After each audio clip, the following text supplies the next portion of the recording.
اعوذ باللہ من الشیطان الرجیم بسم اللہ الرحمن الرحیم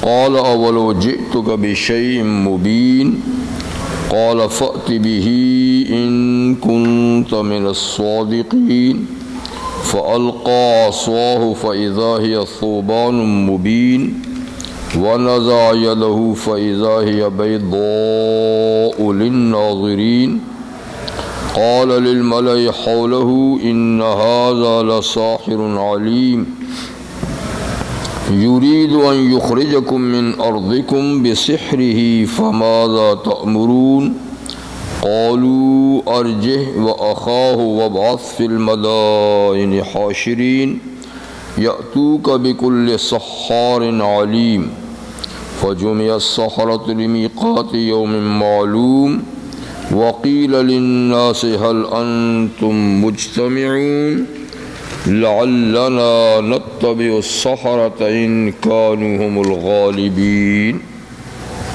صدق الله العظيم. سورۃ الشعراء کی آیہ نمبر 30 سے 40 تک آیات آپ کے سامنے تلاوت کی گئیں.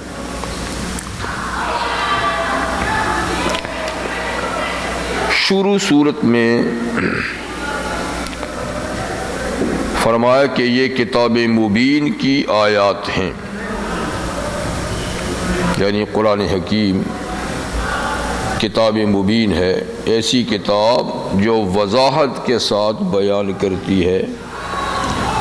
خود کتاب کے مضامین کو بھی بیان کرتی ہے، یا پھر نبی کریم صلی اللہ علیہ وسلم اس کی وضاحت فرماتے ہیں، اور پھر آپ کی تعلیمات سے صحابہ کرام بھی اس کی توضیح اور تشریح اور تفسیر بیان فرماتے ہیں.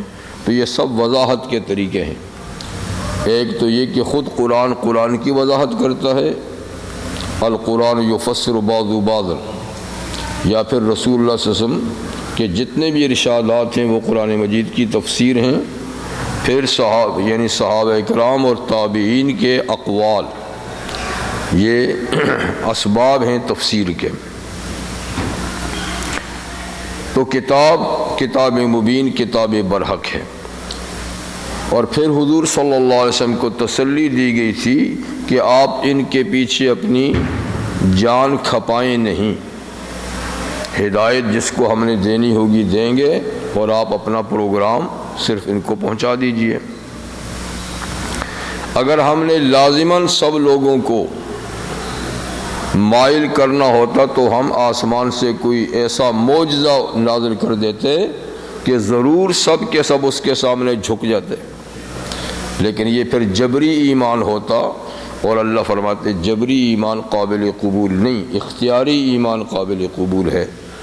تو لہٰذا ہم نے ہر طرح کی وضاحت تو کر دی ہے، اب جس کا جی چاہے ایمان لائے، جس کا نہیں چاہتا تو نہ لائے. پھر اللہ تعالیٰ نے ایک مرتبہ اور دلائل قدرت بیان کی ہے کہ یہ زمین میں غور نہیں کرتے، زمین سے اگنے والی چیزوں کو دیکھتے نہیں، کہ وہ ہماری کمال قدرت اور کمال صناعی کے نشانات ہیں. جی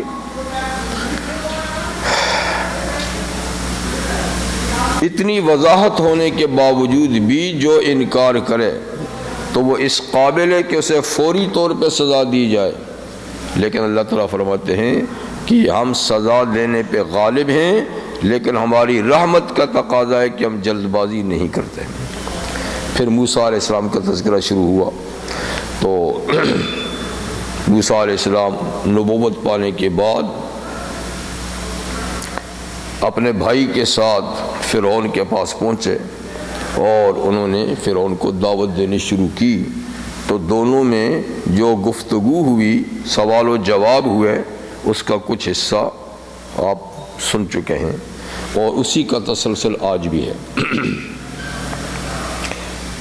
کہ جب موسیٰ علیہ السلام نے فرعون کو اور اس کے حواریوں کو دعوت دی تو اس نے پوچھا کہ موسیٰ تم کس کے نمائندے ہو؟ کس کا میسج، کس کا پیغام لے کر آئے ہو؟ تو ظاہر بات ہے کہ انہوں نے فرمایا کہ میں رب العالمین کا فرستادہ ہوں۔ تو اس نے یہ سوال کیا تھا کہ رب العالمین کیا ہے؟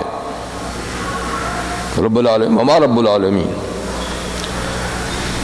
تو سوال تو تھا اللہ کی ذات کے بارے میں، لیکن موسیٰ علیہ السلام نے جو جواب دیا وہ اللہ کی صفات کو پیش کیا، اس لیے کہ اللہ تعالیٰ کی ذات کی حقیقت کوئی نہیں پا سکتا۔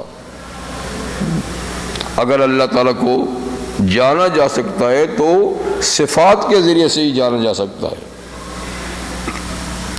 تو اس کا مقصد تو یہ تھا کہ وہ کس چیز کے بنے ہوئے ہیں، کیا جنس ہے ان کی، جی، لیکن اللہ تعالیٰ تو ہر قسم کی جنس سے، مادے اور مادیات سے، جسم اور جسمانیات سے اور ان کے لوازمات سے پاک ہیں، تو ان کی ذات کی حقیقت تک رسائی نہیں ہو سکتی۔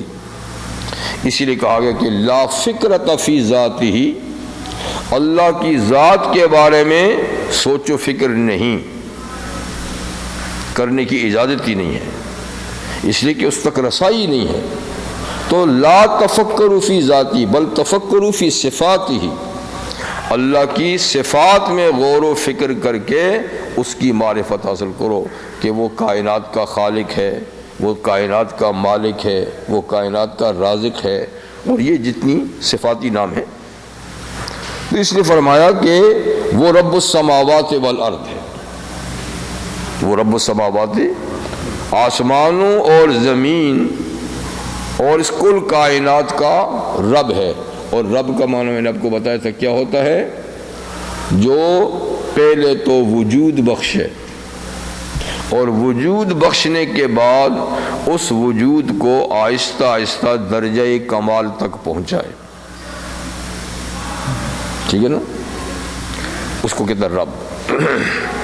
ہماری زبان میں تو تربیت کرنے والا، تو ہماری زبان میں رب تربیت کرنے والا ہے، تو اس میں تخلیق کا معنی نہیں ہوتا ہے، تخلیق کے بعد جو دور ہوتا ہے نا تو اس کو تربیت کہتے ہیں۔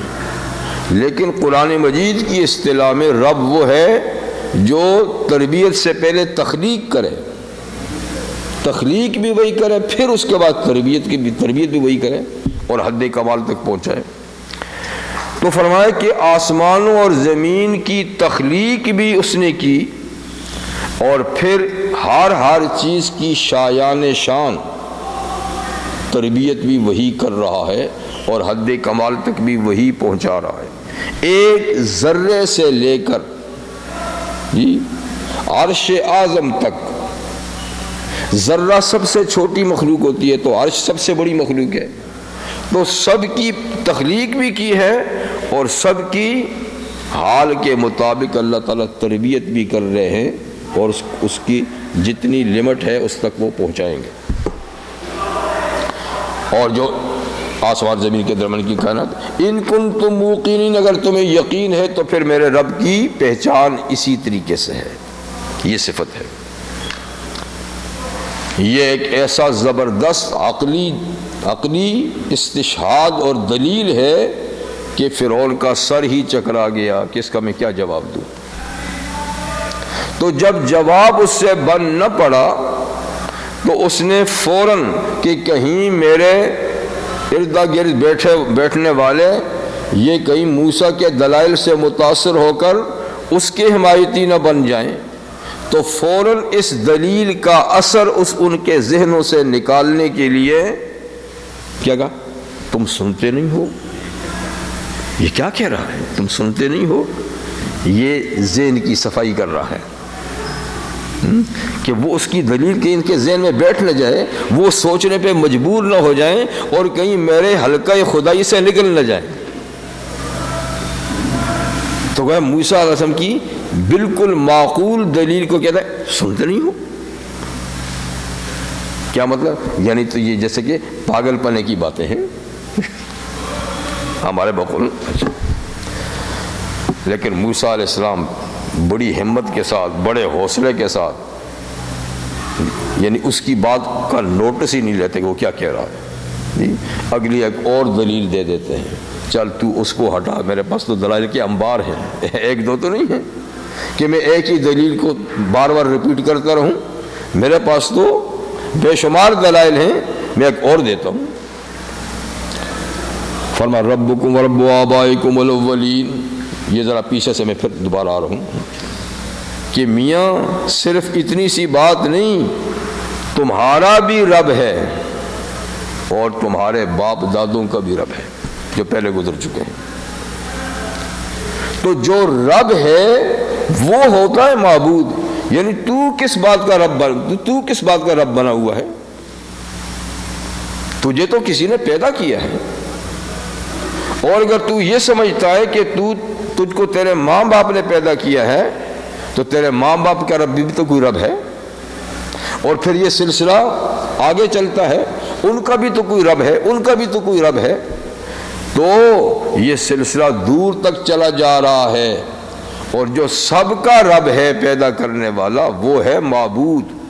تم تو مربوب ہو، تم تو خود مخلوق ہو، تم نے تو ایک ذرہ بھی نہیں بنایا، تو رب تو وہ ہے جو سب کچھ بناتا ہے اور اس کو چلاتا ہے۔ اب یہ بھی ایک ایسی دلیل تھی کہ تھوڑا سا دھیان کریں کہ یار یہ ہمیں اپنے آپ کو رب کہتا ہے، یہ تو واقعی کسی کی گود میں پلا ہے، یہ بچہ تھا، کسی نے اس کو دودھ پلایا ہے، پھر آگے کھانا کھلایا ہے، جی کسی نے اس کی تربیت کی ہے، یہ کہاں سے آ گیا؟ تو سوچنے کی طرف لوگ توجہ کرتے ہی تھے کہ اس نے پھر اس کو ذہنوں سے مٹانے کی کوشش کی۔ کیا کہتا ہے کہ ان رسولکم الذی ارسل الیکم لمجنون، دیکھو بھائی یہ اپنے خیال میں جو تمہارا رسول بن کے آیا ہے یہ تو پاگل پنے کی باتیں کرتا ہے، کیونکہ اس بات کا توڑ تو اس کے پاس نہیں کہ ہم کسی سے پیدا ہوئے ہیں۔ یہ تو میں نہیں کہہ سکتا کہ مجھے کسی نے پیدا نہیں کیا، کم سے کم ماں باپ سے تو پیدا ہوا ہوں، ماں باپ کا تو محتاج تھا، اور پھر وہ کسی سے پیدا ہوئے ہیں تو وہ بھی کسی کے محتاج تھے، اور یہ سلسلہ تو چلا آ رہا ہے۔ تو جو محتاج ہوتا ہے وہ خدا نہیں ہوتا، جو اپنی پیدائش میں محتاج ہو پھر تربیت میں محتاج ہو وہ خدا نہیں ہوتا۔ اب اس دلیل پہ شاید اس کے ممبران مشیر سوچتے ہیں، لیکن اس نے جلدی سے ذہن سے اس کی بھی صفائی کر دی، یہ تو پاگل پنے کی باتیں کرتا ہے۔ تو حضرت موسیٰ علیہ السلام نے ایک تیسری دلیل پیش کر دی، جی کہ میاں وہ مشرق اور مغرب کا بھی رب ہے، اور مشرق اور مغرب کے بیچ کی کل کائنات کا۔ تو زیادہ سے زیادہ اگر سمجھتا ہے تو ایک محدود ایریے کا بادشاہ ہے، ملک مصر کا ہے نا، تو مصر کے بعد کی دنیا کا کون بادشاہ ہے؟ ٹھیک ہے نا، یعنی مشرق اور مغرب، جنوب اور شمال کے درمیان جو پوری وسیع عریض زمین موجود ہے جس میں کائنات بھری ہوئی ہے، تو اس کا بھی تو کوئی ہے نا۔ تو میں جس رب کا فرستادہ ہوں اس کی حکومت محدود نہیں، غیر محدود ہے، ساری زمین اس کے احاطۂ ملک میں ہے، تو پھر کہاں سے رب بنا؟ جبکہ تیرا اقتدار محدود جگہ میں ہے، اور وہ بھی ڈاواڈول، پہلے نہیں تھا، جب مر جائے گا تو نہیں رہے گا۔ جی اب اس پر بھی ظاہر بات ہے کہ اگر کوئی سوچے تو کہہ سکتا ہے کہ یار یہ اپنے آپ کو رب اعلیٰ، انا ربکم الاعلیٰ کہتا ہے، تو کہاں ہے؟ یہ تو چند مربع میل جو ہے علاقہ ہے جس کے اوپر اس کا تھوڑا سا حکم چل رہا ہے، باقی تو واقعی اتنی وسیع و عریض زمین وہ بھی تو کسی کے اختیار میں ہے، تو رب تو وہی ہونا چاہیے، اور بڑا رب بھی وہی ہونا چاہیے۔ تو اس کا اثر بھی ذہنوں سے نکالنے کے لیے فوری طور پہ موسیٰ علیہ السلام کو دھمکی دے دی، تاکہ وہ یہ سلسلہ ہی روکتے دلائل کا۔ میں کب تک اس کے دلائل سے ذہنوں کو صاف کرتا رہوں گا؟ تو کہا دیکھیے موسیٰ، اگر آپ باز نہ آئے نا اس تقریر سے تو میں آپ کو جیل میں بھیج دوں گا اور قیدیوں میں تیرا شمار ہوگا، اس لیے خاموش ہو جا، مطلب کہ آگے بات مت بڑھا۔ جب موسیٰ علیہ السلام نے دیکھا کہ یہ دلائل سے متاثر نہیں ہوتا اور نہیں یہ لوگوں کو متاثر ہونے دیتا ہے، تو آپ نے انداز بدل دیا کہ دلائل پہ نہ یہ خود غور کرتا ہے نہ دوسروں کو غور کرنے دیتا ہے، تو کیوں سر کھپاؤں، چلو ان کو آنکھوں دیکھا کوئی منظر دکھاؤں، آنکھوں دیکھا۔ تو معجزات تو اللہ تعالیٰ نے دو آپ کو دے ہی دیے تھے نبوت دینے کے ساتھ، تو آپ نے معجزات کی فرمائش کر دی۔ یہاں سے آج کے سبق قال ولو جئتک بشیء مبین، آپ نے فرمایا اگر کہ میں لے آؤں تیرے پاس کوئی وضاحت کرنے والی نشانی، وضاحت کرنے والی دلیل، آنکھوں دیکھی چیز، تو پھر بھی تو اپنے انکار پہ اصرار کرتا رہے گا یا پھر تو مان لے گا؟ تو اس پر جھنجھلا کر اس نے کہا اچھا کوئی ہے تیرے پاس ایسی دلیل، تو لیا۔ قال فات به ان كنت من الصادقین، کہا لیا وہ دلیل، وہ شیء مبین، وہ آنکھوں سے نظر آنے والی دلیل، اگر تو سچوں میں سے ہے اپنے دعوے میں تو لیا۔ اب موسیٰ علیہ السلام کے پاس دو تھی، ایک لاٹھی کا معجزہ اور ایک ید بیضا ہاتھ کا معجزہ۔ دیکھیے معجزہ اللہ کی مرضی سے صادر ہوتا ہے، جب اللہ چاہتے ہیں تو اس وقت معجزہ ظاہر ہوتا ہے۔ نبی اپنے اختیار سے کوئی معجزہ ظاہر نہیں کر سکتے، لیکن کوئی ایسے معجزے بھی ہیں کہ جس میں اللہ تعالیٰ نے نبی کو اختیار دے دیا ہوتا ہے کہ جس وقت چاہیں آپ یہ دکھائیں، تو دکھائیں گے تو اللہ تعالیٰ ہی، لیکن یعنی بار بار اس کے انتظار کی ضرورت نہیں ہوگی، درخواست دینے کی ضرورت نہیں ہوگی کہ دکھاؤں یا نہ دکھاؤں۔ تو مطلب ہے کہ معاملہ تو اللہ تعالیٰ ہی کریں گے، لیکن اس وقت جس وقت بھی نبی چاہیں گے تو اللہ تعالیٰ اسی وقت وہ دکھا دیں گے۔ تو یہ عصا اور ید بیضا کا معجزہ ایسے ہی تھا۔ اس کے علاوہ اور جو آپ کو معجزات دیے تھے وہ جب اللہ نے چاہے تو دکھائے، لیکن ان دو کے بارے میں یہ تھا کہ جس وقت آپ چاہیں ہم اسی وقت کر دیں گے، تو اس میں انتظار کرنے کی ضرورت نہیں۔ تو لہٰذا وہ لاٹھی آپ نے فوراً پھینک دی، اسی بھرے مجمع میں پھینک دی۔ فَأَلْقَىٰ عَصَاهُ، تو اپنی لاٹھی آپ نے پھینک دی۔ فَإِذَا هِيَ ثُوبَانٌ مُّبِينٌ، تو اچانک وہ کھلم کھلا اژدہا تھی۔ ثوبان جو ہے نا وہ بڑے پھنکار والے سام کو کہتے ہیں، اژدہا جی۔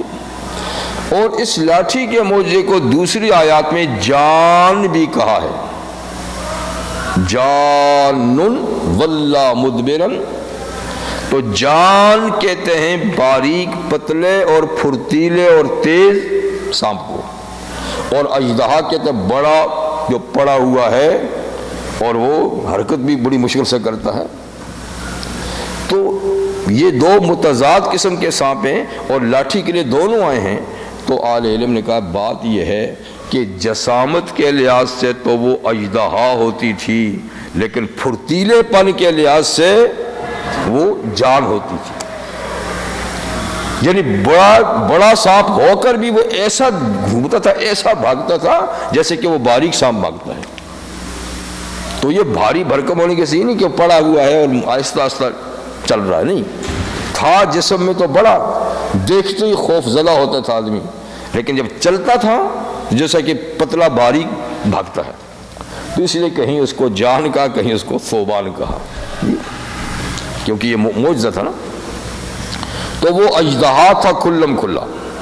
اب وہ جو دیکھا تو سارے کے سارے سہم گئے، پورا مجمع سکوت میں آ گیا، خاموش ہو گئے، گھبرا گئے، اس لیے کہ تھا تو وہ جان نا، نہیں تھا تو وہ ثوبان نا، اور پھر تیزی سے گھوم رہا تھا۔ تو پاجامہ خراب ہونے کا اندیشہ ہو گیا۔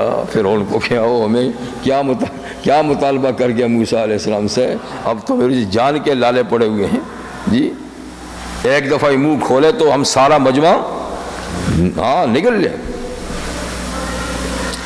یہ کرنے کے بعد آپ نے ہاتھ ڈالا تو پھر لاٹھی اتنی تھی جتنی تھی، دوسرا پھر آپ نے ہاتھ بغل میں دبایا، وَنَزَعَ يَدَهُ، اور بغل میں ڈال کر ہاتھ جو نکالا، فَإِذَا هِيَ بَيْضَاءُ لِلنَّاظِرِينَ، تو وہ چمکدار تھا دیکھنے والوں کی نظروں میں، ایسا چمک، ایسی چمک دمک جیسے کہ سورج کی چمک دمک، نظر جس پہ نہ ٹھہرے۔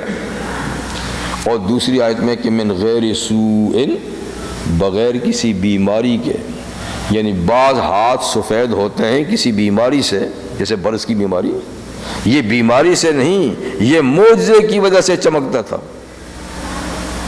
اور دوبارہ ایسا کر کے ہٹاؤ تو جیسا تھا ایسے ہی ہوتا تھا، ٹھیک ہے نا۔ ایک دفعہ یوں کیا، نکالا تو چمک پیدا ہوگی، پھر ایسا کر کے ہٹایا جیسا تھا جی، یہ بھی دکھایا، دو نشانی دکھائی۔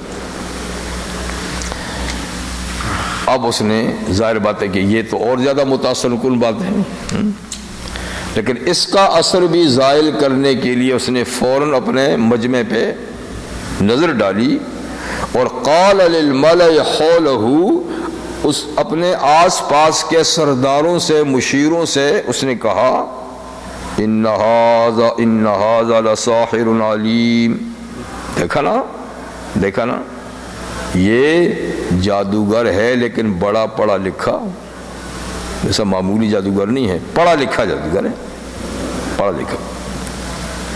تو انبیاء کرام پر یہ الزام تنہا موسیٰ علیہ السلام نہیں، کئی انبیاء کرام پر جادوگر ہونے کا الزام بھی لگایا گیا، ٹھیک ہے۔ خود نبی کریم صلی اللہ علیہ وسلم کو بھی کہا گیا جی، قرآن کو کہا یہ سحر کی کتاب ہے جی، اور آپ صلی اللہ علیہ وسلم سے کہا معاذ اللہ کہ یہ جادوگر ہیں۔ کیا مطلب؟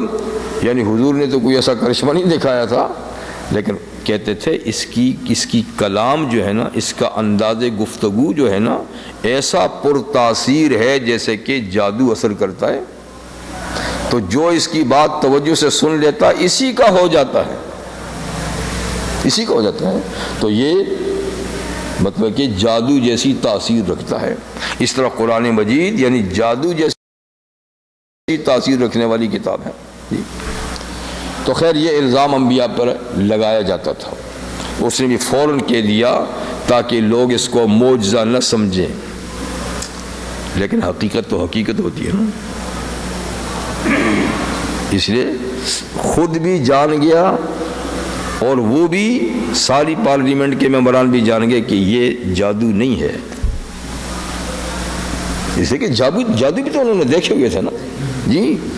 اسی لیے اس کے بعد کی صورت میں آئے گا سورہ نمل میں، وَجَحَدُوا بِهَا وَاسْتَيْقَنَتْهَا أَنفُسُهُمْ، کہ انہوں نے فی الوقت تو موسیٰ علیہ السلام کے معجزات کا انکار کر دیا اور جادو کہہ دیا، لیکن وَاسْتَيْقَنَتْهَا أَنفُسُهُمْ، ان کے دل یقین کر رہے تھے کہ یہ جادو نہیں ہے، معجزہ، دل یقین کر رہے تھے، لیکن چونکہ میں نہ مانوں تو اسے کہہ دیا کہ جادو ہے۔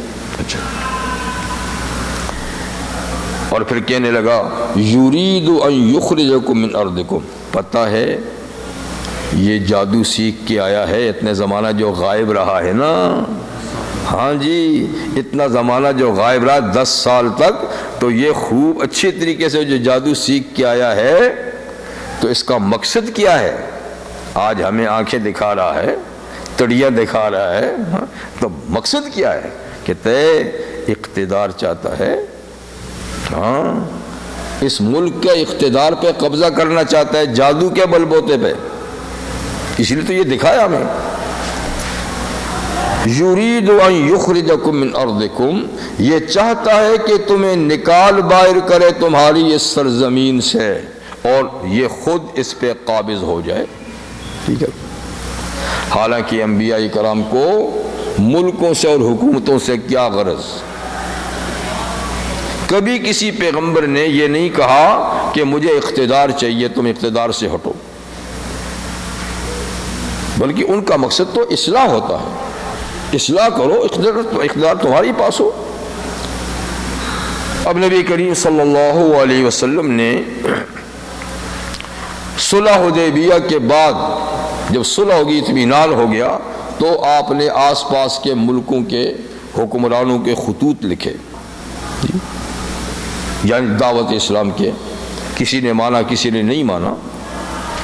جنہوں نے مان لیا تو آپ نے کسی سے بھی حکومت نہیں چھینی، بلکہ حکومت اسی کے پاس رہنے دی۔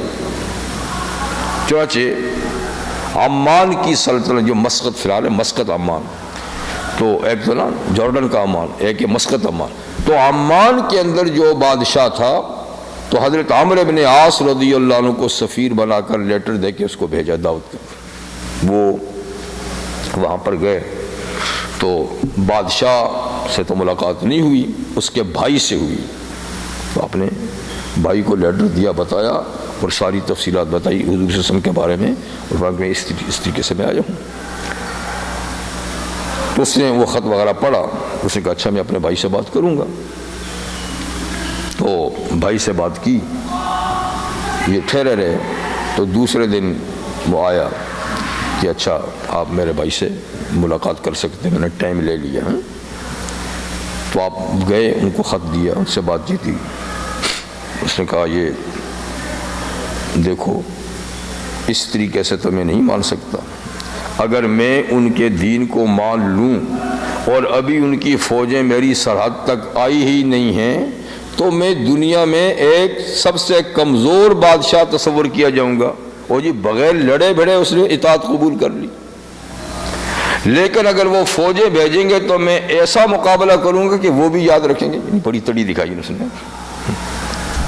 تو حضرت عمر نے فرمایا میاں میں نے اپنی ڈیوٹی پوری کر دی، اب تیری مرضی ہے، جی مانتا یا نہیں مانتا، میں نے تو ان کا پیغام آپ تک پہنچا دیا ہے۔ جی تو ان نے کہا یہ کیسے ہو سکتا ہے کہ میں سربراہ مملکت ہوں اور میں ان کی اطاعت قبول کروں اور پھر میں ایک عام شہری کی طرح؟ آپ نے فرمایا یہ آپ کو کس نے کہا ہے؟ وہ ملک گیری نہیں کرتے، وہ تو صرف دین حق قبول کرنے کی دعوت دیتے ہیں۔ جو دین حق قبول کرتا ہے وہ کسی کی حکومت نہیں چھینتے، اسی کو حکومت پر برقرار رکھتے ہیں۔ یہ آپ کی غلط فہمی ہے کہ میں نے ان کی اطاعت کر لی یا ان کا دین قبول کر لیا تو مجھے اقتدار سے ہاتھ دھونا پڑے گا، نہیں ایسی بات نہیں ہے۔ تو اس نے کہا اچھا آپ جائیے پھر میں سوچوں گا۔ خیر دوسرے دن پھر خود بلایا اور پھر اس نے بذرا اور رغبت اسلام قبول کر لیا۔ تو میں عرض یہ کر رہا تھا کہ جن لوگوں نے قبول کیا ان کو حکومت سے بے دخل نہیں کیا، اور کسی پیغمبر نے بھی یہ نہیں کہا کہ میں اقتدار چاہتا ہوں۔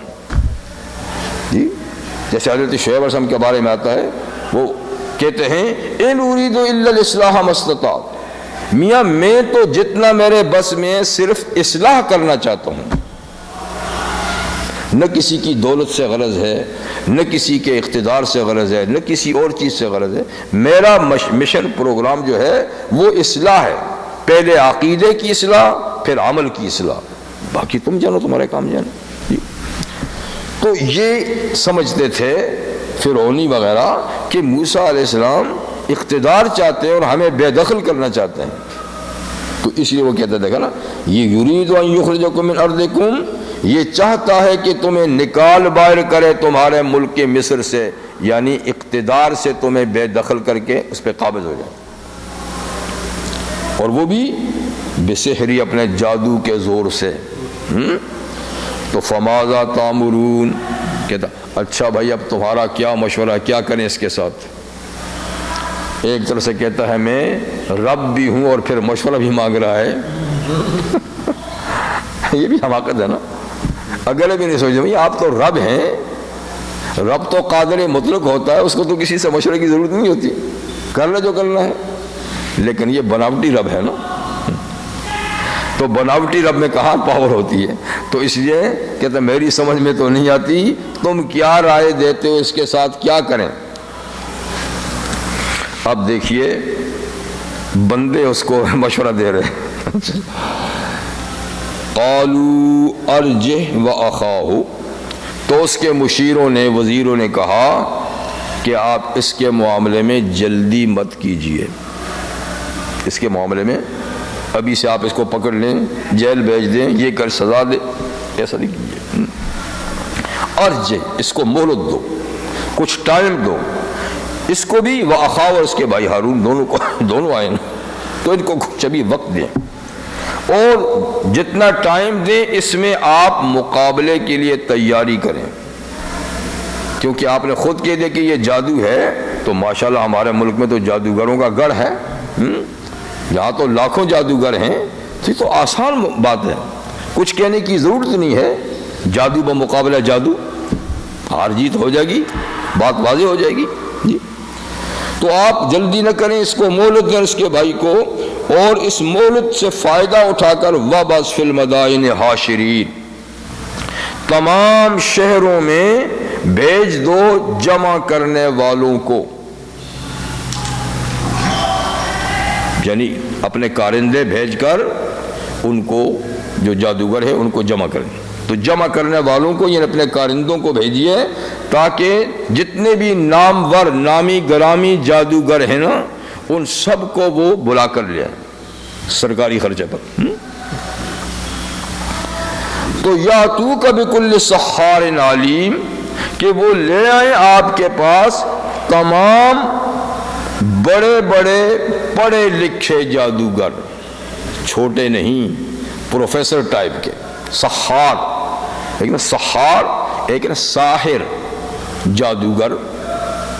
سحار بڑے پائے کا جادوگر، استاد، پروفیسر، اور علیم پھر اس کی اور تاکید ہے. تو بڑے ماہر جادوگر جو ہے نا وہ بلا کر لائے، کیونکہ آپ نے خود کہا ہے کہ موسیٰ بھی پڑھا لکھا جادوگر ہے، تو معمولی لوگ اس کا مقابلہ نہیں کر سکیں گے. اس جیسے ہوں. کہا ٹھیک ہے، یہ تمہاری تجویز یعنی صحیح ہے. اور موسیٰ علیہ السلام کے ساتھ بات طے ہوگی، اور وہ تفصیلات یعنی سورہ طٰہٰ میں گزر چکی ہیں کہ موسیٰ علیہ السلام سے کہا کہ اچھا میاں آپ نے جادو دکھایا ہے، تو جادوگر ہمارے ملک میں بہت سارے ہیں، اور اب آپ سے ان کا مقابلہ کرائیں گے. ٹائم آپ مقرر کر دیں. موسیٰ علیہ السلام کو کہتا ہے کب آپ جادوگروں سے مقابلہ کرنا چاہتے ہیں. تو سورہ طٰہٰ میں ہے کہ موسیٰ علیہ السلام نے فرمایا یوم الزینہ، وہ جو فنکشن کا دن ہے نا، میرے خیال میں وہی، ہاں، تو جو زینت کا دن ہے جی، یعنی عید کا دن ہے، اور اس دن تمام مصری کھلے میدان میں عید منایا کرتے تھے. تو موسیٰ علیہ السلام کا مقصد یہ تھا کہ حق ظاہر ہو تو سب کے سامنے ہونا.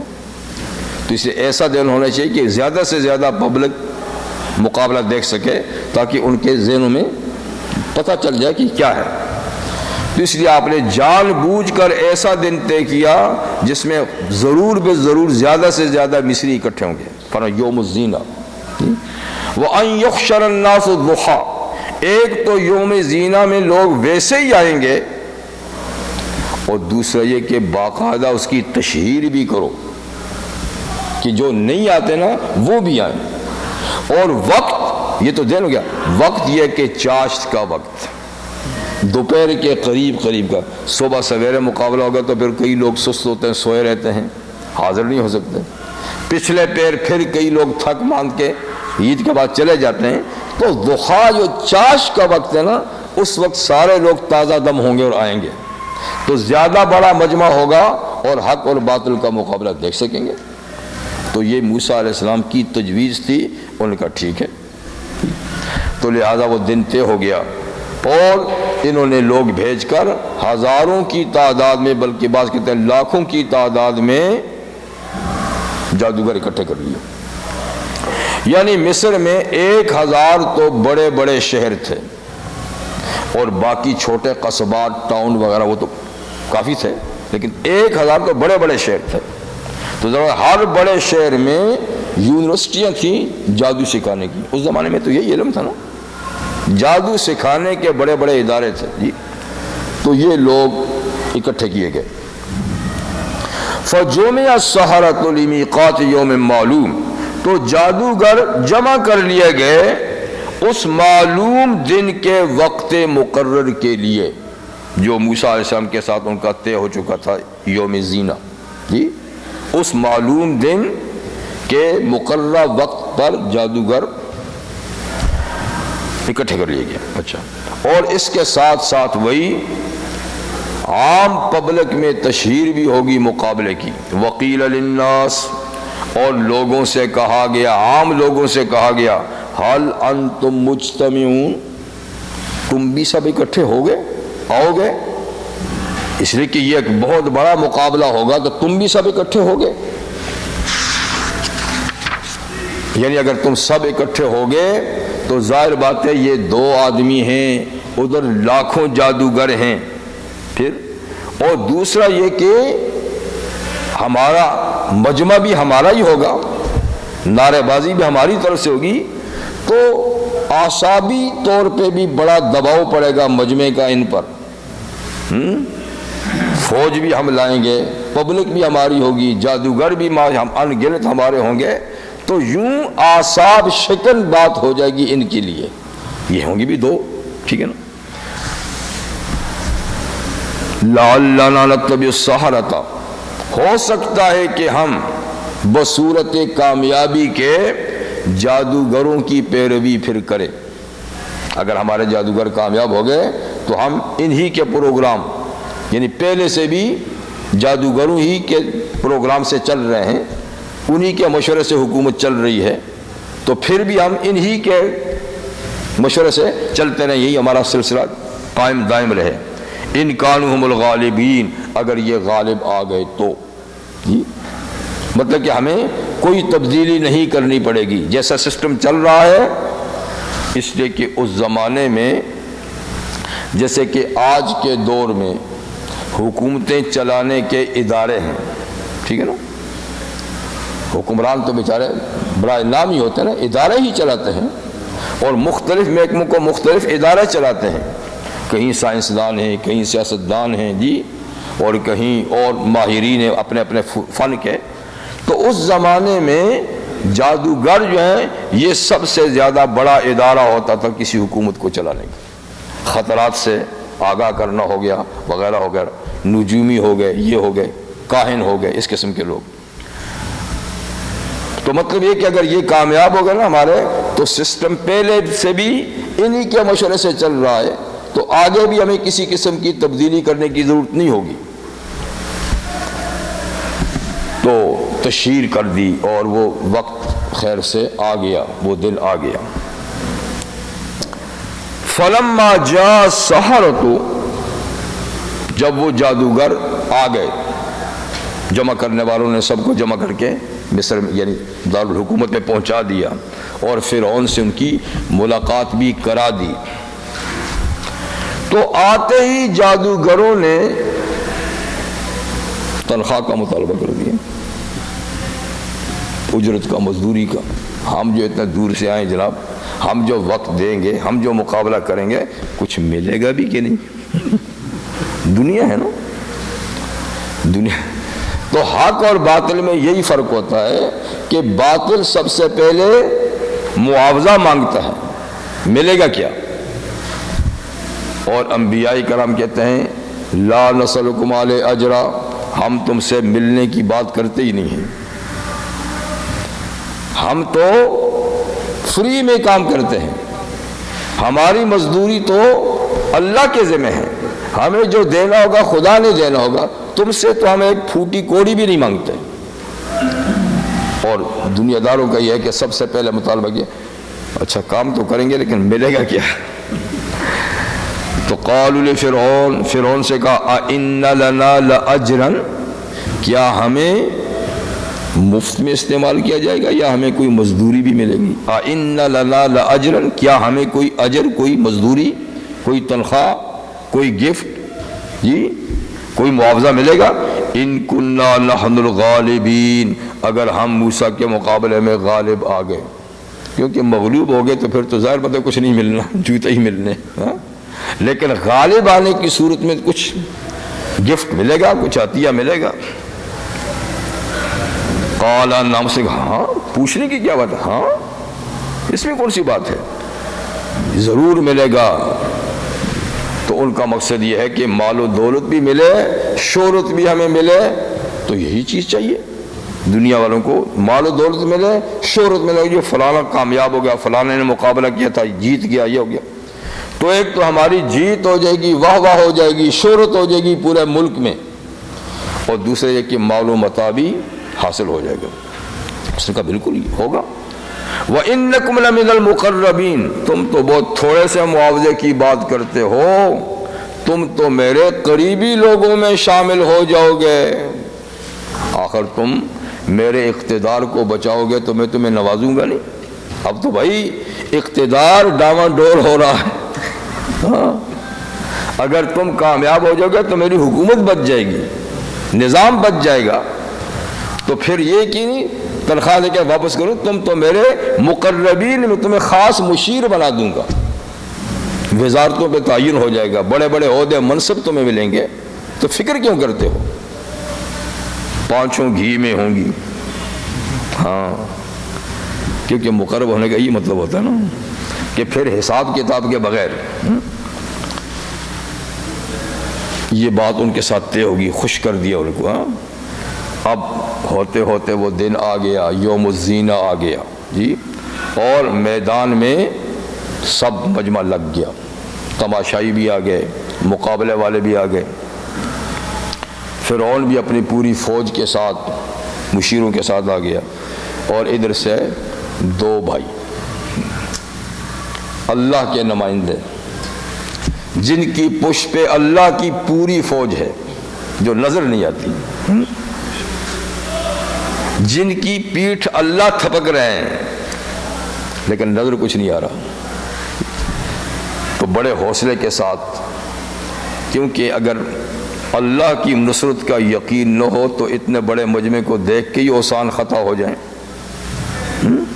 اپنا سب کچھ بھول جائے آدمی، لیکن وہ بڑے حوصلے سے آئے، اور حوصلے سے آنے کے بعد موسیٰ علیہ السلام نے کہا میں پہلے تو میں اپنے مد مقابل لوگوں سے کچھ بات کرنا چاہتا ہوں۔ یہ بھی تو حوصلے کی بات ہے نا کہ مقابلے سے پہلے میں ذرا ان سے تھوڑی سی بات کرنا چاہتا ہوں، تو کہا کر لو۔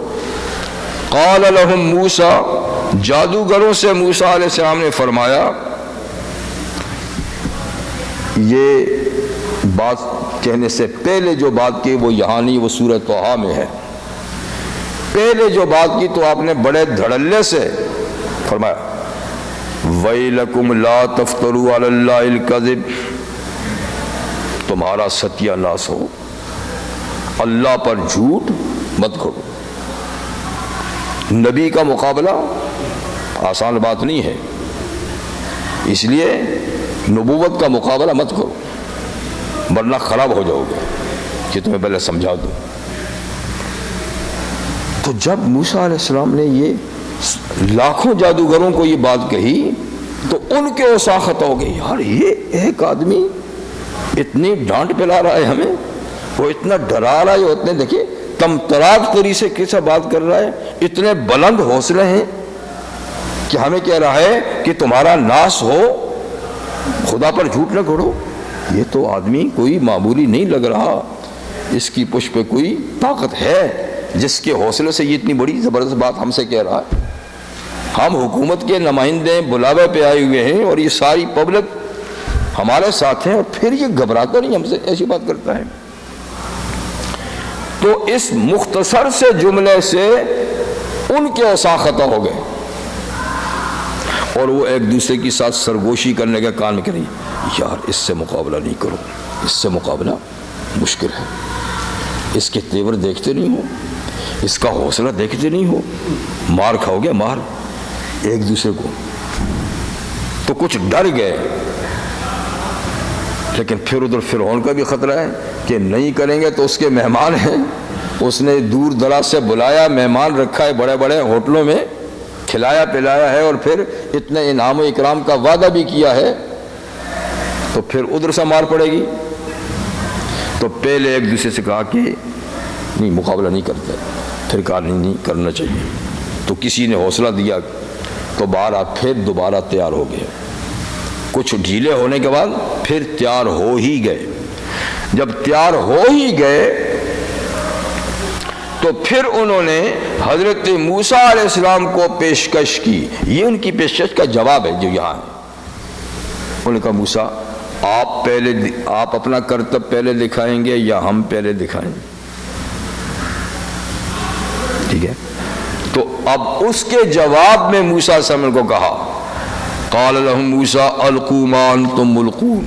آپ نے فرمایا ڈالو جو تم نے ڈالنا ہے، ڈالو جو تم نے ڈالنا ہے. لیکن انہوں نے پیشکش کی تھی کہ آپ پہلے کرنا چاہتے ہیں تو ہم آپ کو چانس دیتے ہیں، آپ پہلے کر لیں. لیکن موسیٰ سے فرق کہ نہیں، تم پہلے کرو. ٹھیک ہے نا. فَأَلْقُوا حِبَالَهُمْ وَعِصِيَّهُمْ. تو وہ اپنے ساتھ، چونکہ اژدہا بنا تھا، سانپ بنا تھا، لاٹھی نا، تو اس لیے سانپ کا مقابلہ سانپوں ہی سے کرنا تھا نا، تو لہذا وہ بھی اپنے ساتھ لاٹھیاں لائے تھے، کچھ رسیاں لائے تھے کہ جن کو سانپ کی حیثیت سے پیش کیا جائے گا، سانپ بمقابلہ سانپ. تو اب ہر جادوگر لاٹھی بھی لایا ہے، رسی بھی لایا ہے، تو ہر ایک نے دو دو سانپ دکھانا ہے. تو فَأَلْقُوا حِبَالَهُمْ، انہوں نے بھرے میدان میں، اسٹیڈیم میں اپنا لاٹھیاں بھی ڈال دیں اور رسیاں بھی ڈال دیں. اور یہ کہ جو جادو پڑھنا تھا وہ پڑھ لیا. پڑھا تو کیا ہے، اب یہاں حقیقت چینج نہیں ہوئی. لاٹھی لاٹھی ہے، رسی رسی ہے. آنکھوں پر ایسا جادو کر دیا کہ ساری پبلک کو وہ سانپ نظر آنے لگے. چل رہے ہیں میدان میں، چل رہے ہیں، وہ پورا میدان بھرا ہوا سانپوں سے. لیکن ہوا کچھ نہیں، انقلاب نہیں ہوا. تو اسی لیے مسئلہ یہ ہے کہ کیا جادو سے حقیقت بدلتی ہے یا نہیں. تو بعض حضرات کہتے ہیں کہ اس سے حقیقت نہیں بدلتی، ٹھیک ہے، صرف نظر بندی ہوتی ہے، نظر کے سامنے چیز ایسی ہوتی ہے. لیکن بعض کہتے ہیں کہ نہیں، جادو صحیح معنی میں اگر جادو کیا جائے، ٹھیک، تو اس سے انقلاب بھی ہو جاتا ہے، چیز بدل جاتی ہے، اس کی حقیقت بدل جاتی ہے. جیسے کہ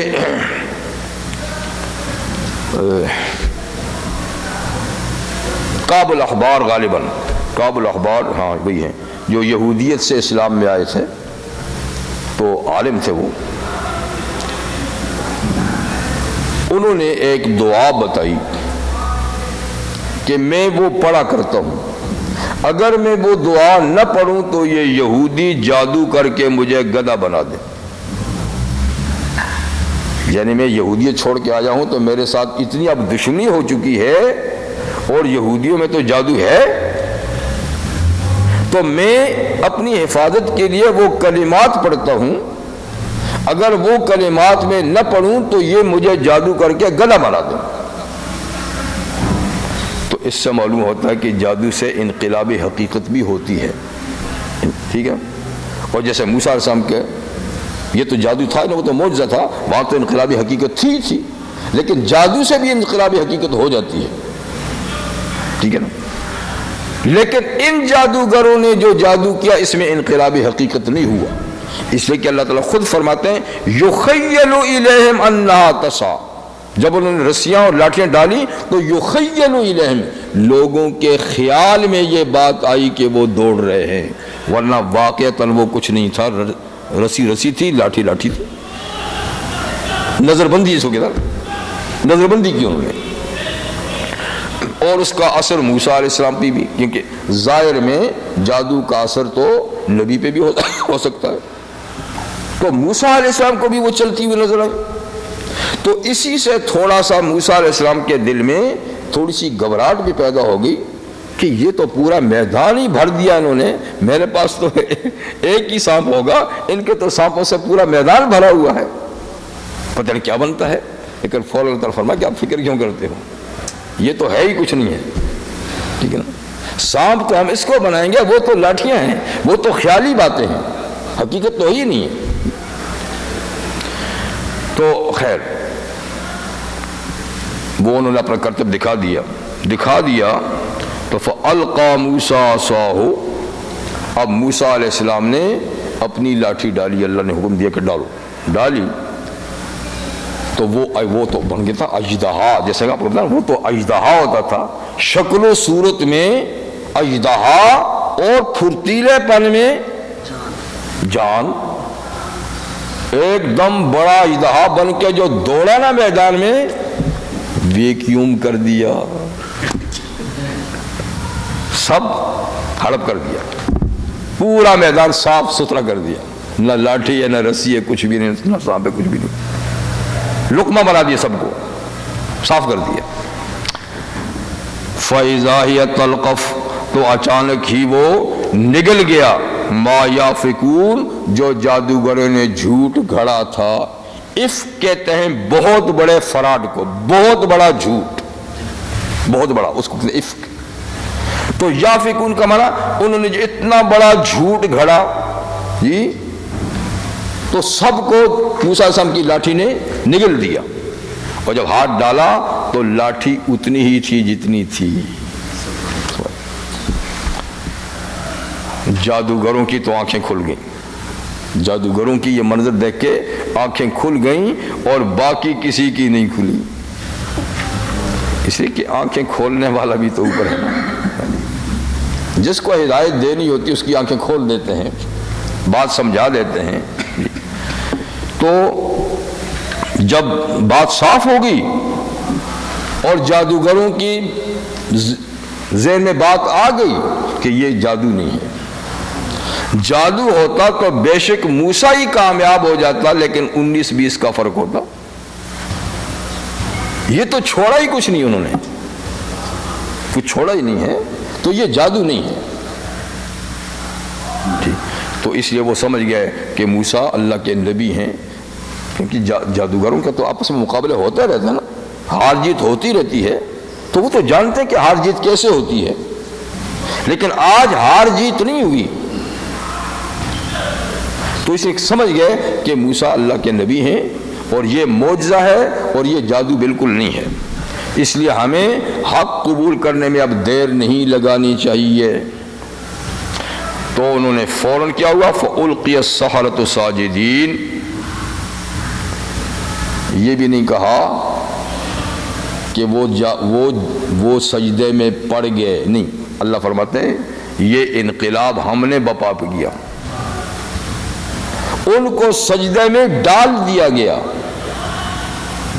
پڑے نہیں، جس طرح ان کی دل کی آنکھیں ہم نے کھول دیں کہ یہ معجزہ ہے، جادو نہیں، اور فرعون اب بھی یہی سمجھتا ہے کہ، اور اس کی ساری فوج بھی یہ سمجھتی ہے، ساری پبلک بھی یہ سمجھتی ہے، لیکن جادوگر سمجھ گئے تو ان کو سمجھایا گیا نا، تو ان کی دل کی آنکھوں میں اب بھی بند ہیں، اندھے ہیں، ان کی آنکھوں کو اللہ نے کھول دیا، جب کھول دیا سمجھ گئے تو فَأُلْقِيَ، ان کو ڈال دیا گیا سجدے میں، پڑے نہیں، اللہ نے ان کو توفیق دی، اللہ نے توفیق دی، تو ڈال دیا گیا جادوگر سجدے میں، اور سجدے سے سر اٹھایا تو نعرہ لگایا انہوں نے کس کا، قالوا آمنا برب العالمین، یعنی کہ ہم رب العالمین پہ ایمان لے آئے، اب تک تو اس کو ہم رب کہتے رہے، آج آنکھیں کھل گئی ہیں کہ رب العالمین تو کوئی اور ہے، تو ہم اس رب العالمین پہ ایمان لائے، اور فرمایا کہ شاید یہ سمجھے کہ رب العالمین تو میں ہوں، یہ مجھے پہ ایمان لائے ہیں، تو نہیں، رب موسیٰ و ہارون، تاکہ اس کے ذہن سے یہ بات نکل جائے کہ ہم نے کہیں اس کو رب العالمین کرنے، رب موسیٰ و ہارون، جو موسیٰ اور ہارون کا رب ہے، جس کی وہ دعوت دیتے ہیں، اس رب العالمین پہ ہم ایمان لائے ہیں، یعنی تو اپنے ذہن میں یہ خیال نہ بٹھانا کہ ہم تجھے کچھ کہہ رہے ہیں، جی ایسی بات نہیں۔ جب اتنی وضاحت کے ساتھ جادوگروں نے ایمان کا اعلان کر دیا، سجدہ بھی کر لیا، تو اب فرعون کو تو لالے پڑ گئے، وہ کیسے اس بات کو ہضم کرے جی، کہ اس کا تو سارا کھیل ہی خراب ہو گیا، اس کا مقصد تھا کہ موسیٰ اور ہارون کو ہرائے گا، اس کا اقتدار بچے گا۔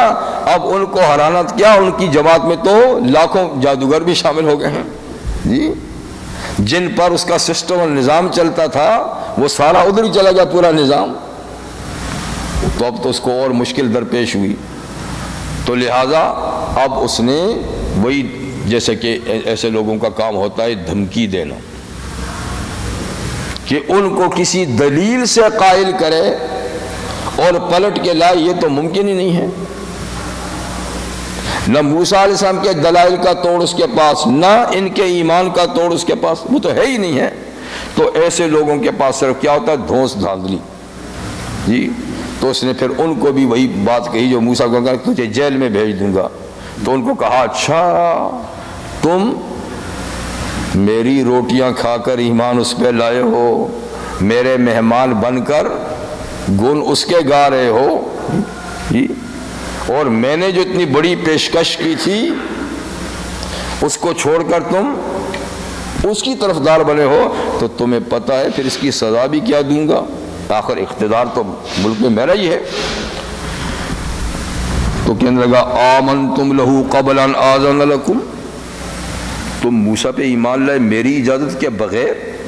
کم سے کم بے وقوفو، مجھ سے پوچھتا تو صحیح نا، تم میرے مہمان بن کے آئے تھے تو ہاں، تو مجھ سے پوچھتے تو صحیح نا کہ ہم اس پارٹی میں جا رہے ہیں۔ بھائی ایک دم پارٹی چینج کر لی بغیر پوچھے،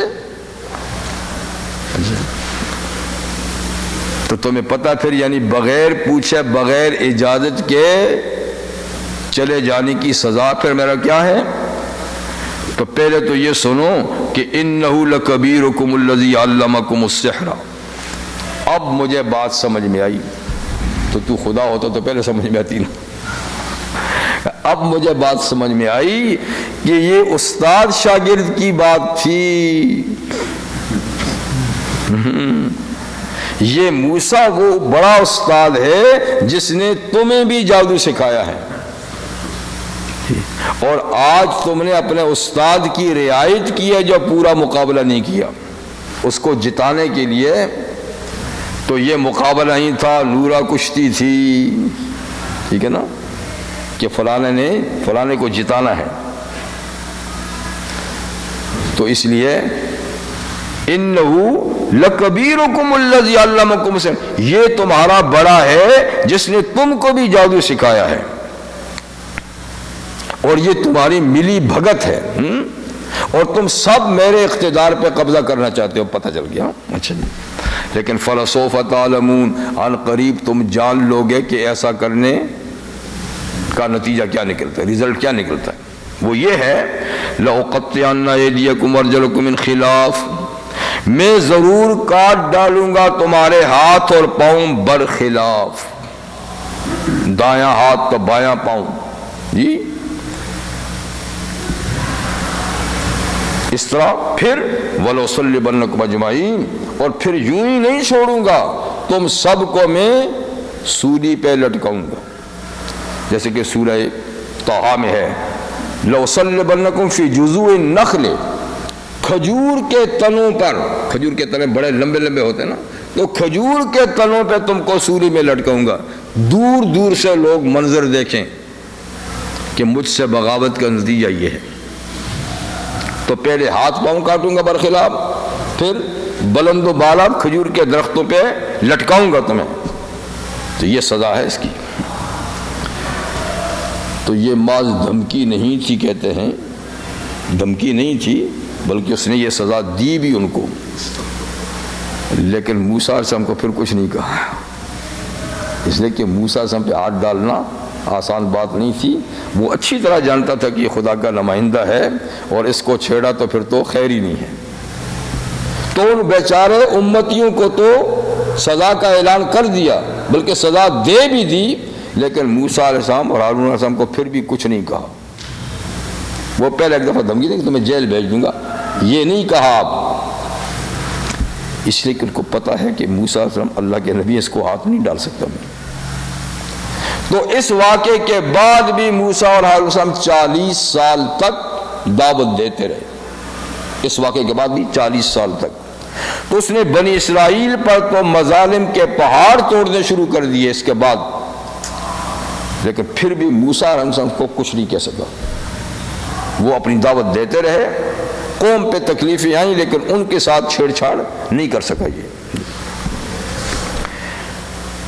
تو جب اس نے یہ دھمکی دی، سزا کی، تو اب دیکھیے بڑے حوصلے کا جواب دیتے ہیں وہ لوگ جو ابھی چند لمحوں کے مسلمان ہوئے، ابھی ابھی اسلام قبول کیا ہے، دیر نہیں لگی جی، لیکن اسلام گیا ٹھیک دلوں کی گہرائی میں ہے، ٹھیک، اور ذائقہ چکھ لیا۔ اور جو اسلام کا اور ایمان کا ذائقہ چکھ لیتا ہے تو پھر اس کے لیے یہ کوئی چیزیں کوئی معنی نہیں رکھتی، یہ زندگی کوئی معنی نہیں رکھتی، یہ سزائیں کوئی معنی ہی نہیں رکھتی۔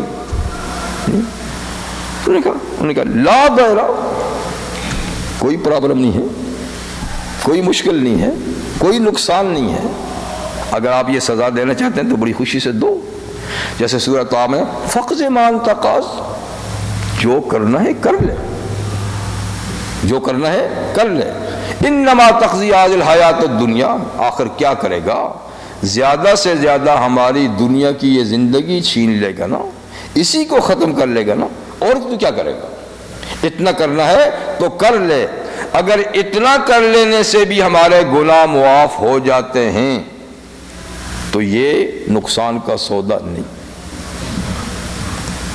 اس لیے کہ اگر ہم شہادت کی موت مر جاتے ہیں تو ہم توقع رکھتے ہیں اللہ تعالیٰ سے کہ وہ ہمارے پچھلے ساری خطائیں معاف فرما دیں گے،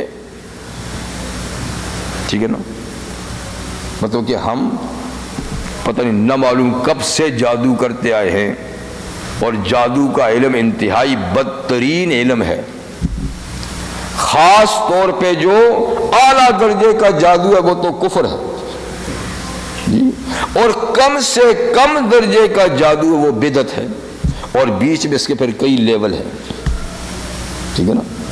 تو مطلب کہ اب تک جادو میں زندگی گزری ہے، خباثت میں زندگی گزری ہے، تو اس شہادت کی موت سے اگر وہ ساری زندگی دھل جاتی ہے تو یہ سودا مہنگا نہیں ہے، کر لے تو کر لے۔ پھر یعنی ہمیں اس کا بھی احساس ہے کہ ہم نے لا علمی میں اللہ کے نبی سے مقابلے کی ٹھان لی تھی، ہمیں تو پتہ نہیں تھا، ہمیں تو پتہ نہیں تھا کہ اللہ کا نبی ہے، یہ تو راز آج کھلا ہے، اور ہم نے پھر فوراً ہی ان کو تسلیم کر لیا۔ تو لا علمی میں اللہ کے نبی کے مقابلے میں آنا یہ بھی ایک طرح کا جرم ہی ہے، تو اس شہادت سے اگر وہ جرم بھی ہمارا معاف ہو جاتا ہے جی، اور پچھلے گناہ بھی، تو کہتے کوئی فکر کی بات نہیں، فقض ما انت قاض جی، تو لا دائرہ، کوئی نقصان نہیں، انا الی ربنا منقلبون، ہم بعد از شہادت اپنے رب کے پاس پلٹ کے جائیں گے جی، اور انا نطمع یغفر لنا ربنا، ہم امید رکھتے ہیں، ہم طمع رکھتے ہیں، امید رکھتے ہیں کہ ہمارا رب معاف کر دے گا خطایانا، ہمارے قصور، ہمارے گناہ جو اب تک ہوئے، ان کننا اول المؤمنین، اور اس لیے کہ ہم اس وقت سب سے پہلے ایمان لانے والے ہیں موسیٰ علیہ السلام پر، معجزہ دیکھ کر سب سے پہلے ایمان لانے والے ہیں، اور پھر اس ایمان لانے کے بعد مطلب کہ ہماری زندگی کے ایمان سے پچھلے سارے گناہ تو دھل گئے ٹھیک، اور آئندہ کسی گناہ کا موقع ہی ہمیں نہیں ملے گا، تو ہمارا تو صحیفہ عمل بالکل دھل جائے گا، تو یہ تو بڑے فائدے کی بات ہے، بڑے فائدے کی بات ہے، تو ہمیں کوئی پریشانی نہیں، تو اپنے فیصلے پہ قائم رہے اور ہمیں جو سزا دینی دے، اور ہم اپنے موقف سے ذرا بھی ادھر ادھر ہونے والے نہیں ہیں۔ یہ ہیں چند لمحوں کے مومن، اور یہ ان کا کھرا پن، یہ ان کا حوصلہ، یہ ان کا جذبہ، لیکن جب ایمان مضبوط ہو تو پھر ایسی ہوتا ہے، اور جب ہمارے جیسا ہو تو پھر تو اللہ ہی معاف فرمائے، ہزاروں پھر تو گھبراتے ہیں، ڈرتے ہیں، پتہ نہیں کیا ہوگا، تو اللہ تعالیٰ اسی طرح کا مضبوط ایمان نصیب فرمائے جی، کہ جیسا کہ ان جادوگروں کو اللہ تعالیٰ نے ایمان کی دولت نصیب فرمائی تھی۔ یہی حال اور یہ اتنا بڑا انقلاب اور اتنی مضبوط صداقت یہ پیغمبر وقت کی رفاقت کی وجہ سے ہوئی، کیونکہ نبی کی صحبت جو ہے نا وہ ایک دم آدمی کو کہیں سے کہیں لے جاتی ہے۔ دوسرے زمانوں میں سالہا سال کی ریاضت اور مشقت اور محنت سے آدمی وہ مقام نہیں حاصل کر سکتا جو نبی کے وقت کی صحبت میں ایک لمحے میں حاصل ہو جاتی ہے۔ اسی لیے دیکھیے آپ، یہ تو حضرت موسیٰ علیہ السلام کی امتی ہیں، اور نبی کریم علیہ السلام کی امتیوں کا حال دیکھیے، یہ تو لمحے کی قربانی، اور لمحے کی قربانی اتنی زیادہ تکلیف دہ نہیں ہوتی بنسبت اس کے جو زندگی کے کئی دن، کئی مہینے اور کئی سال اذیت میں گزار دے، وہ زیادہ مشکل ہوتا ہے۔ یعنی ایک دم تلوار سے سر کٹ جائے تو یہ اتنی تکلیف دہ بات نہیں، لیکن جس کی زندگی سالوں پر محیط ہے اور روزانہ اس کو اذیت سے دوچار ہونا پڑتا ہے اور اس کا حوصلہ پھر بھی پست نہیں ہوتا، اس کو کتنے کمال۔ دیکھیے حضرت بلال مکہ مکرمہ میں کتنے ستم ان پہ ڈھائے جاتے تھے، گرم ریت پہ صبح سے شام تک لٹا کر پیٹ پہ پتھر رکھ دیتے تھے، حرکت بھی نہ کرے، کپڑے اتار کر کسی کو تپتی دھوپ میں صبح سے شام تک کھڑا کر دیتے تھے، پیاس، گرمی، شدت، پھر پٹائی الگ، جی تان و تشنی الگ، لیکن ایک ذرا بھی ان حضرات کے ایمان میں جنبش نہیں ہوئی کہ ذرا سی بھی۔ تو یہ کیوں؟ اس لیے کہ ان کو کوئی چیز نظر آتی تھی نا جس سے یہ اذیت ان کے لیے آسان ہو جاتی تھی، بلکہ بسا اوقات اس اذیت کے مقابلے میں جو چیز ان کو اس کا جو بدلہ نظر آتا تھا ان کو اس میں راحت اور سکون ملتا تھا۔ یعنی کسی کی نظر اگر کسی بہت بڑی قیمتی چیز پر ہو جائے نا تو پھر اس قسم کی چیزیں اس کو معمولی نظر آتی ہیں، بلکہ تکلیف دہ ہوتی نہیں ہیں۔ وہ ایک واقعہ ہے، کہیں میں نے پڑھا تھا کہ کسی بادشاہ وقت نے اعلان کیا کہ جو شخص سردی کے موسم میں فلاں تالاب میں رات گزار دے تو اس کو بیٹی بیاہ دوں گا، اپنی بیٹی کی شادی اس سے کر دوں گا، یہ پیشکش کر دی۔ اب سردی کی رات میں، ٹھیک ہے نا، تالاب کے اندر جہاں برف رات کو جم جاتی ہے، بیٹھ کے صبح تک آسان بات تو نہیں ہے، لیکن پیشکش بھی تو بہت بڑی ہے۔ پیشکش بھی تو کہ بادشاہ کی بیٹی سے شادی ہوگی تو اس کا مطلب کہ بادشاہی میں شراکت ہوگی، ٹھیک ہے نا۔ تو کسی نے ہمت باندھ ہی لی، بہت سے تو حوصلہ ہار گئے، نہیں ہوتا، کچھ دیر رہے لیکن نکل گئے۔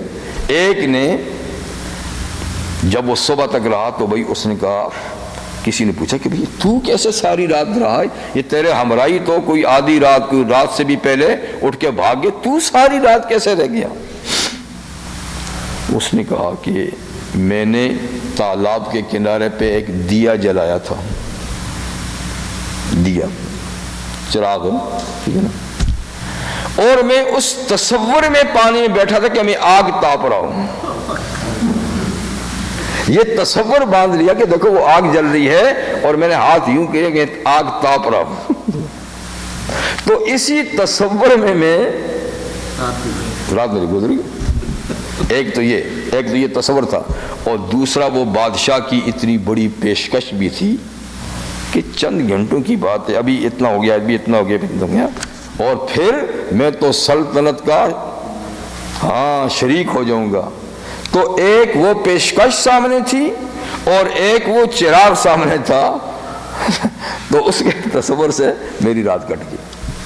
تو بات یہ ہے کہ جن حضرات کی نظریں جنت پہ ہوں، اور صحابہ کا تو ایسے ہی تھا،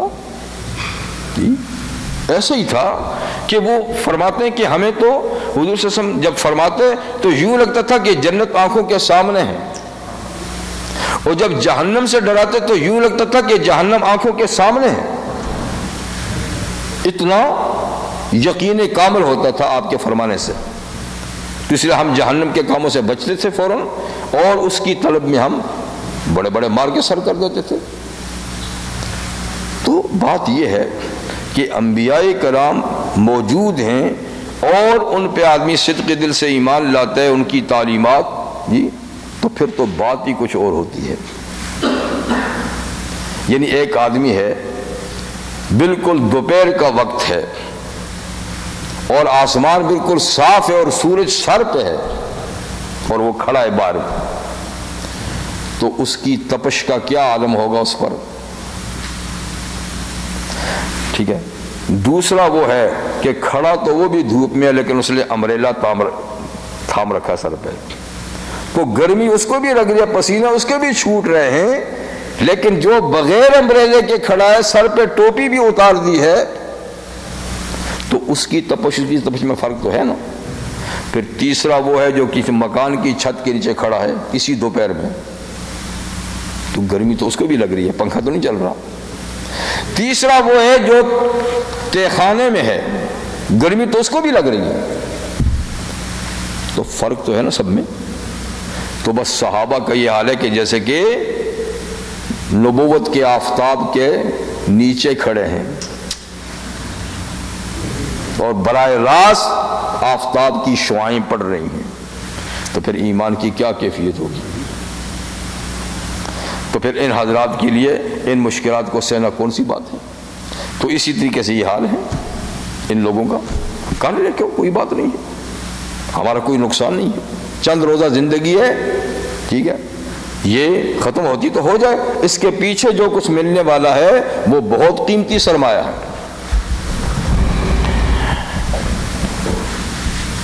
یہ ہوگی بات، اور میں نے عرض کیا کہ پھر اس کے بعد بھی جن کی آنکھیں نہ کھلنی تھی وہ نہیں کھلی، جن کی نہیں کھلنی تھی نہیں کھلی، بلکہ بجائے اس کے کہ اس واقعے کے بعد وہ موسیٰ علیہ السلام اور ان کی امت کے ساتھ نرمی کا سلوک کرتے، انہوں نے امت پر اور سختی کا سلوک شروع کر دیا، کیونکہ مشیروں نے مشورہ دیا کہ دیکھو تم یہاں بھی ہار گئے، موسیٰ علیہ السلام سے مقابلہ کر کے یہاں بھی ہار گئے، اب تو یہ اور ترقی کریں گے۔ تو اس نے کہا کون سی بات ہے، ہم اب پھر ان کی نسل کشی شروع کر دیں گے، جیسے موسیٰ کی پیدائش سے پہلے ان کی نسل اب پھر کروں گا تاکہ یہ پنپنے نہ پائیں، ان میں اضافہ ہی نہ ہو۔ تو اس نے دوبارہ پھر بچوں کی ذبح کرنے کا آرڈیننس جاری کر دیا اس واقعے کے بعد، اور بنی اسرائیل سے اور زیادہ مشقت کے کام لینے شروع کر دیے، اور زیادہ ستانا شروع کر دیا، لیکن یہ کہ موسیٰ اور ہارون علیہ السلام کے ساتھ چھیڑا چھاڑی نہیں۔ اچھا، تو 40 سال تک موسیٰ علیہ السلام پھر بدستور دعوت دیتے رہے، اور یہ بھی فرماتے رہے کہ میرے مشن میں جو دو باتیں ہیں، ایک اللہ کی توحید کو مانو، دوسرا میری قوم کو آزاد کرو، آزادی دو جی۔ تو موسیٰ علیہ السلام کی قوم بیچاری، جن کو کچھ امید بندی تھی کہ ہمیں رہنما مل گیا ہے تو اب ہماری مشکلات، اب جب اس نے دوبارہ سختیاں شروع کر دیں تو وہ چیخ پڑے بیچارے۔ موسیٰ علیہ السلام سے کہا یا موسیٰ اوذینا من قبل ان تاتینا ومن بعد ما جئتنا، آپ کے آنے سے پہلے بھی ہمیں اذیتیں پہنچائیں گئیں، آپ کے آنے کے بعد بھی اذیتیں پہنچ رہی ہیں، کوئی فرق تو ہوا نا، کوئی فرق تو ہوا نہیں۔ تو موسیٰ علیہ السلام نے فرمایا کہ تسلی رکھو، جب ظلم ایک لمٹ سے آگے بڑھ جاتا ہے نا تو ہر غم کا نتیجہ راحت ہے، ہر شب کی سحر ہو جاتی ہے، ہر شب کی سحر ہو جاتی ہے، ہر غم کا نتیجہ راحت ہے۔ تو جب پریشانیاں بڑھ جاتی ہیں نا تو اب سمجھو کہ پریشانیوں کے کم ہونے کا وقت قریب آ رہا ہے۔ اب یہ جو زیادہ تمہیں ستا رہا ہے نا تو سمجھو کہ اب وقت نجات کا قریب آ رہا ہے، تو تھوڑا سا اور بھی صبر کر لو نا، اتنا پہلے صبر کیا ہے۔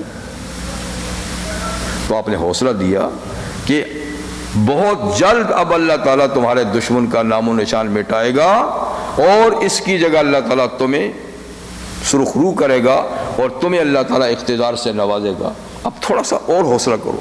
تو آپ نے تسلی دی اور برابر فرعون سے کہتے رہے کہ دیکھ میری قوم کو آزاد کرو، اس لیے کہ آزادی بہت بڑی نعمت ہے، آزادی بہت بڑی، کہ آزادی کا ایک لمحہ بہتر غلامی کی حیات جاویداں سے۔ تو یہ لوگ حالانکہ صدیوں سے اب مصر میں رہ رہے ہیں، لیکن چونکہ دوسرے علاقے سے آئے تو مقامی لوگ جو قبطی ہیں وہ ان پہ ظلم کر رہے ہیں اور ان کو حقوق نہیں دے رہے، بلکہ ان کو اپنے وطن بھی نہیں جانے دے رہے۔ اتنا ستم۔ جب اپنی رضا و رغبت سے فرعون ان کو آزاد کرنے کے لیے بالکل تیار نہیں ہوا تو اب اللہ تعالیٰ نے غیبی آزادی کا انتظام کر لیا۔ انتظام تو اللہ تعالیٰ کی طرف سے ہوتے ہیں۔ تو وَأَوْحَيْنَا إِلَىٰ مُوسَىٰ، ہم نے موسیٰ علیہ السلام کو وحی بھیجی کہ یہ مطالبے پہ آپ کی قوم کو آزاد نہیں کر رہا، نسل کشی بھی کر رہا ہے اور اس نے اذیتیں پہنچانی اور بھی شروع کر دی ہیں، اس لیے اب آزادی لینی ہے، مانگنی نہیں، لینی ہے مانگنی نہیں۔ اور فرمایا اس کا طریقہ یہ ہے کہ آپ پوری قوم کو تیار کریں اور ایک معین وقت میں پوری امت کو لے کر، بنی اسرائیل کو لے کر آپ چل پڑیں راتوں رات، راتوں رات۔ اس وحی آنے پہ موسیٰ علیہ السلام نے پوری قوم کو، بنی اسرائیل کو اللہ کے فرمان سے مطلع کر دیا کہ ہم نے اب نکلنا ہے خود۔ اس کے لیے تجویز پیش ہوئی کہ کب نکلنا ہے۔ تو بنی اسرائیل سال میں صرف بنی اسرائیل بھی ایک فنکشن کا دن منایا کرتے تھے، جیسے کہ پوری قوم کا ایک ہوتا تھا نا یوم، بنی اسرائیل کا اپنا بھی ایک ہوتا تھا، وہ مذہبی ہوتا گزار بات ہے کہ وہ بھی شہر سے نکل کر کسی میدان میں کچھ دن رات فنکشن کرتے تھے۔ یہ ایک طریقہ ان میں چلا آ رہا تھا، تو اسی وقت کو مناسب سمجھا کہ ان کو خبر بھی نہیں ہوگی کہ ہم تو اپنے فنکشن میں گئے ہیں، جی تو وہ زیادہ توجہ نہیں دیں گے، اور ایک دو دن تو ہم ویسے ہی وہاں رہتے ہیں تو ایک دن دو دن وہ بھی بے خبر رہیں گے ہم سے، اتنے میں ہم آگے جانے کا انتظام کر لیں گے۔ تو وہی دن طے ہوئے جس میں وہ فنکشن کے لیے جاتے تھے بنی اسرائیل۔ موسیٰ علیہ السلام کو باخبر کر دیا کہ اس دفعہ جانا بھی سب نے ہے، پیچھے رہنا کوئی نہیں۔ دوسرا یہ کہ سفر کا ضروری سامان بھی ساتھ رکھ لینا ہے اور کچھ خرچ اخراجات، رستے میں کھانے پینے کا سامان بھی ساتھ میں لوڈ کر لینا ہے، کیونکہ ہم نے پھر واپس تو نہیں آنا نا۔ تو یہ لوگ ویسے بھی اپنے اڑوس پڑوس سے، قبطیوں سے سامان بھی لے لیا کرتے تھے، وہ دے دیا کرتے تھے، تو انہوں نے کپڑے شپڑے بھی لے لیے، ان سے زیورات بھی مانگ لیے وغیرہ کہ ہم اپنے پروگرام میں جا رہے ہیں، تو وہ لوگ دیا کرتے تھے۔ تو ان سے یہ بھی لیا تاکہ ان کو تسلی ہو جائے کہ یہ اپنے اسی پروگرام میں جا رہے ہیں۔ تو اس میدان میں جا کر جب پہنچے تو پہنچنے کے بعد پھر اگلے سفر کی تیاری شروع کر دی کہ جلدی جلدی ہم نے یہاں سے نکلنا۔ دوسری طرف اللہ تعالیٰ نے کچھ کہتے ہیں بنی اسرائیل، تاریخی بات ہے یعنی حدیث کی بات ہے کہ بنی اسرائیل یعنی فرعونیوں کے ہاں کچھ اموات ہوگی، زیادہ فوتگیاں ہوگی، تو وہ لوگ زیادہ اپنے مردوں کی تجہیز و تکفین میں بھی مصروف ہو گئے، تو کچھ ان کا وقت ادھر زیادہ لگ گیا، کچھ ویسے بھی وہ کہتے تھے کہ اتنے دن تو یہ لوگ باہر رہتے رہتے ہیں، تو اس طرح تھوڑا سا وقفہ اس دفعہ بڑھ گیا جی۔ تو اس میں موسیٰ صاحب نے کہا کہ کوچ کرو، سارے نکل جاؤ۔ تو ان کو لے کر چلے، جب چلے تو ابھی رستے ہی میں تھا، تو اللہ تعالیٰ نے پہلے ہی بتا دیا کہ تم جب جاؤ گے تو فرعونی تمہارا پیچھا کریں گے، جب دیکھیں گے کہ یہ تاخیر ہوگی، یہ لوگ واپس نہیں آئے اور ہم ظلم تن پہ زیادہ کرتے تھے، یہ بھاگ گئے، تو یہ تمہارا پیچھا کریں گے، لیکن تم بے فکری سے چلتے رہنا، فکر نہیں کرنا۔ تو وَأَوْحَيْنَا إِلَىٰ مُوسَىٰ أَنْ أَسْرِ بِعِبَادِي، ہم نے وہی بھیجی موسیٰ علیہ السلام کو کہ راتوں رات لے چلیے میرے بندوں یعنی بنی اسرائیل کو اور ساتھ میں یہ خیال بھی رکھ کہ انکم متبعون، تمہارا پیچھا بھی کیا جائے گا۔ چنانچہ یہ چل دیے، اور جب مقررہ دنوں میں یہ لوگ واپس نہیں آئے تو ہلچل مچ گئی مصر میں کہ یار وہ لوگ اس دفعہ آئے نہیں ہیں، اتنے دنوں میں آ جاتے تب آئے نہیں ہیں۔ تو بات جب پھیل گئی فرعون تک پہنچی، اس نے کہا ہو نہ ہو کہ وہ بھاگ نہ، کیونکہ آزادی تو وہ مانگتے تھے، ہم آزادی نہیں دیتے تھے، تو کہیں وہ بھاگ نہ گئے ہوں۔ چلو بھائی جلدی کرو ان کے پیچھے جاؤ۔ اچھا اب کیا ہے؟ فَأَرْسَلَ فِرْعَوْنُ فِي الْمَدَائِنِ حَاشِرِينَ، فرعون نے سارے شہروں میں جمع کرنے والے کارندے بھیجے کہ چھٹیاں منسوخ، جو فوجی چھٹیوں پہ گئے سب ڈیوٹی پہ حاضر ہو جائیں، اور جو سرکاری ملازمین چھٹیوں پہ ہیں سارے کے سارے ڈیوٹی پہ حاضر ہو جائیں۔ بہت بڑا حادثہ ہو گیا ہے، یوں سمجھیے کہ ملک میں ہنگامی حالات کا اعلان ہو گیا۔ بھائی 6 لاکھ سے زیادہ بنی اسرائیل ہیں، وہ چلے گئے ہیں تو معمولی بات تو نہیں، اور انہی پر تو سارا دار و مدار تھا مصریوں کا، وہ تو چودھری بنے ہوئے بیٹھے تھے، کام بیچارے غریبوں سے لیتے تھے۔ یہ تو پوری معیشت ٹھپ ہو گئی ہماری، سارا نظام درم برم ہو گیا۔ تو گویا ہنگامی حالات نافذ ہو گئے، اور پورے شہروں میں بھیج دیے کہ جو لوگ چھٹیوں پر ہیں وہ سب کے سب حاضر ہو جائیں، تاکہ جائیں پکڑیں، ان کو پکڑ کے لائیں۔ تو جتنے لوگ تھے سب کو بلا کر لایا گیا، اور ان کو سواریاں مہیا کی گئیں۔ تو 12 یا 13 لاکھ فوج، 12 یا 13 لاکھ فوج، جبکہ اسرائیلی نہتے خالی ہاتھ صرف 6,70,000 تھے تقریباً، مرد عورتیں بچے بوڑھے سارے ملا کر خالی ہاتھ، اور 6 لاکھ مسلح فوج، گھوڑوں پہ سوار، اونٹوں پہ سوار۔ فرعون خود سارے ممبران، مشیر، وزیر سب لاؤ لشکر سمیت پیچھے پڑ گئے۔ اب وہ کس رفتار سے جاتے ہوں گے، وہ بیچارے کس رفتار سے جاتے ہوں گے۔ تو چلتے چلتے بحر قلزم جو ہے، دریائے قلزم، نہر سویز جہاں سے بہتی ہے، اس وقت زمان تو نہر نہیں تھی نا، تو وہاں ادھر پہنچے تو پیچھے سے دیکھا تو فرعون صبح ہوتے ہی پہنچ گئے۔ وہ لوگ